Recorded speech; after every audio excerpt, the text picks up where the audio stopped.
কাছে ভগবান ব্যাঙ্কেশ্বর মন্দির হচ্ছে একটা ভালো নামকরা তীর্থস্থান। সেখানেতে এই যে প্রতিদিন লাড্ডু তৈরি হয়, গড়ে প্রায় প্রসাদ করার জন্য 3.5 লক্ষ লাড্ডু তৈরি হয়। এই যে লাড্ডু তৈরি হয়, এই লাড্ডু কিসের জানেন? এই লাড্ডু হচ্ছে ঘিয়ের তৈরি, অরিজিনাল ঘিয়ের তৈরি। কিন্তু দেখুন, এই ট্রাস্টের টাকা পয়সার কোনো অভাব নেই। এই ট্রাস্টের কাছে কম বেশি স্বর্ণ আছে প্রায় 11,000 কিলোর মতো স্বর্ণ আছে, এবং ক্যাশ মানি প্রায় 18,000 করোড় টাকা আছে এদের কাছে।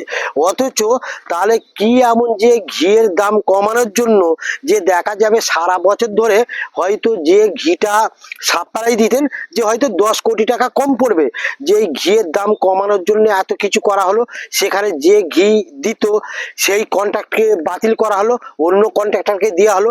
কিন্তু আপনারা এও জানেন কি, এই যে সনাতন ধর্মাবলম্বী ইনারা যে বিশ্বাস করেন অরিজিনাল যে গাওয়া ঘি, এই ঘি কি করছেন জানেন?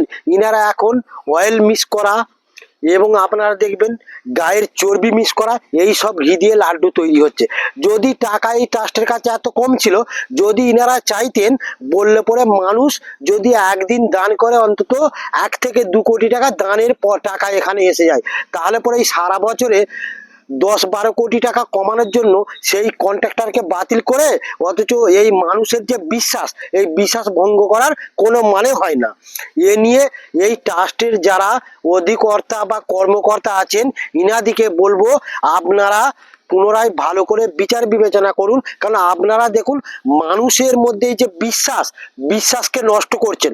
আপনারা হয়তো দেখা যাচ্ছে সারা বছরে 10-12 কোটি টাকা কমাচ্ছেন, কিন্তু এই 10-12 কোটি টাকা কমাতে গিয়ে মানুষের বিশ্বাসের সাথে আপনারা খেলোয়াড় করছেন। এটা যাতে না হয়, আপনারা ভালো শুদ্ধ ঘি দিয়ে লাড্ডু তৈরি করুন, করে এই মন্দিরে প্রসাদ হিসেবে বিতরণ করুন। জয় হিন্দ।